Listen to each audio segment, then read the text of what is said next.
Welcome students to my channel. आज हम plus one class का नेक्स्ट लेसन पढ़ने जा रहे हैं, बैंक रिकंसिलाइजेशन स्टेटमेंट यानी BRS। तो मैं आपको बताना चाहूंगा कि BRS क्या होता है।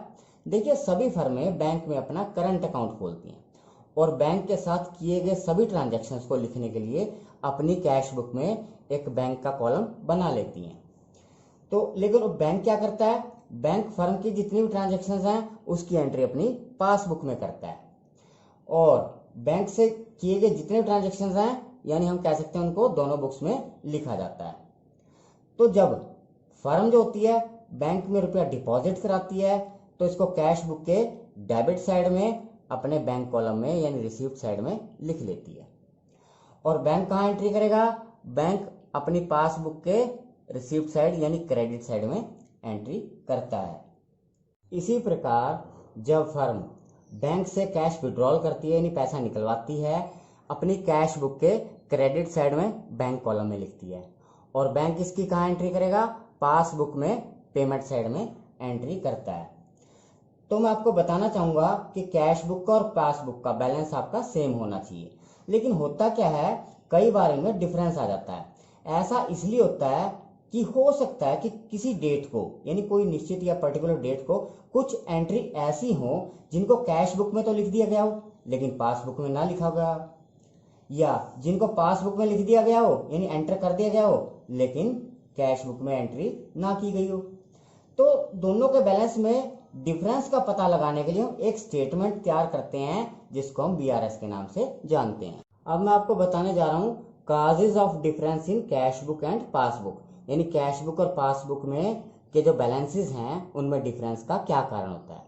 देखिए, पहला रीजन है check issued but not yet presented for payment into bank, यानी चेक तो इशू किया गया है बट वो पेमेंट के लिए बैंक में प्रेजेंट नहीं हुआ है।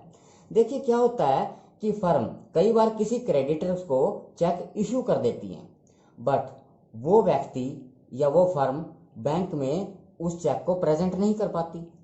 तो फर्म ने क्या किया, जैसे ही चेक इशू किया उसे अपनी पेमेंट साइड में लिख लिया, यानी कैश बुक के पेमेंट साइड में बैंक कॉलम में लिख लिया, बट वो व्यक्ति बैंक में पहुंचा ही नहीं यानी पासबुक में उसकी कोई एंट्री नहीं है।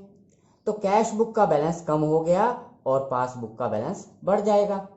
अब नेक्स्ट हमारा कॉज है cheque paid into bank for collection but not yet credited by the bank.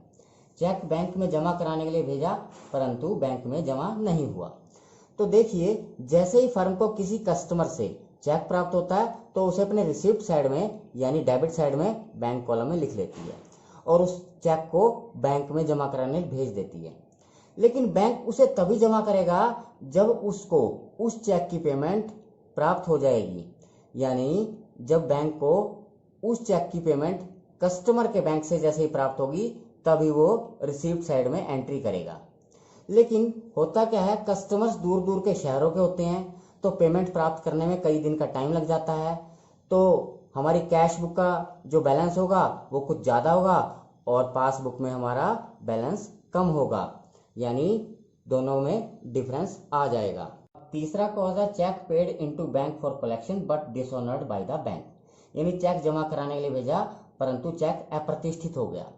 देखिए, होता क्या है, जब फर्म को किसी कस्टमर से चेक प्राप्त होता है तो अपनी कैश बुक के डेबिट साइड में रिसीप्ट साइड में अपने बैंक कॉलम में उसको एंटर कर लेती है और साथ में उस चेक को बैंक में जमा कराने भेज देती है। परंतु होता क्या है, कई बार कस्टमर के अकाउंट में इतने पैसे नहीं होते यानी जितने का उसने चेक इशू किया है यानी फर्म को दिया है, तो वो चेक डिसऑनर हो जाता है। डिसऑनर यानी उसकी पेमेंट बैंक को नहीं मिल पाती। तो यानी अब बैंक तभी लिखेगा जब उसकी पेमेंट प्राप्त होगी, यानी बैंक उसको रिसीप्ट साइड में नहीं लिख पाता। तो हम ये कह सकते हैं कि कैश बुक का बैलेंस तो बढ़ जाता है परंतु पासबुक का बैलेंस कम रह जाता है। तो यही इनके डिफरेंस का कारण है क्योंकि चेक डिसऑनर हो चुका है। अब नेक्स्ट हमारा कॉज है interest allowed by the bank. देखिए, बैंक क्या करता है, फर्म को उसकी सेविंग्स पे कई बार इंटरेस्ट भी प्रोवाइड करता है। तो जैसे ही वो इंटरेस्ट प्रोवाइड करेगा तो उसकी पासबुक के क्रेडिट साइड में एंट्री कर देगा, यानी पासबुक का उसका बैलेंस बढ़ जाएगा। बट जो फर्म है उसको इंफॉर्मेशन ना होने की वजह से वो कैश बुक में एंटर नहीं कर पाते, यानी रिसीप्ट साइड में नहीं लिख पाते।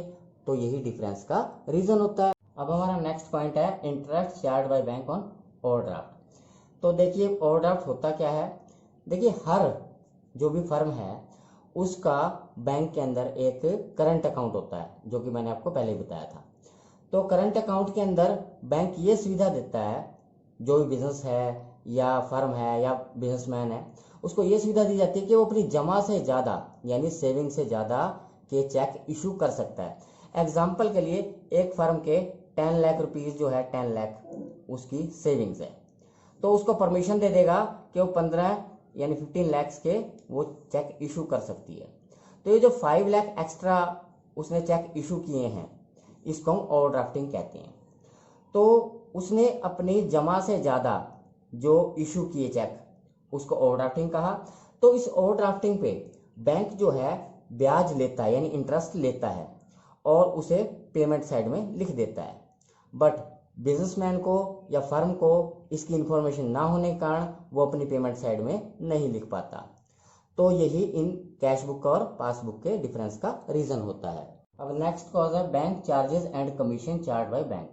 यानी बैंक फर्म को कुछ सर्विसेज देती है यानी कुछ सर्विसेज प्रोवाइड करवाती है, जिसके बदले में वो बैंक चार्जेस या कमीशन यानी कस्टमर से या फर्म से लेती है और इसको पासबुक में पेमेंट साइड में लिख देती है। बट इंफॉर्मेशन ना होने की वजह से फर्म इसे पेमेंट साइड में नहीं लिख पाती और यही डिफरेंस का रीजन होता है। अब नेक्स्ट है direct deposited bye customers into bank. यानी बैंक में किसी कस्टमर ने डायरेक्ट हमारे अकाउंट में डिपॉजिट करा दिया कोई भी चेक या कोई भी अमाउंट।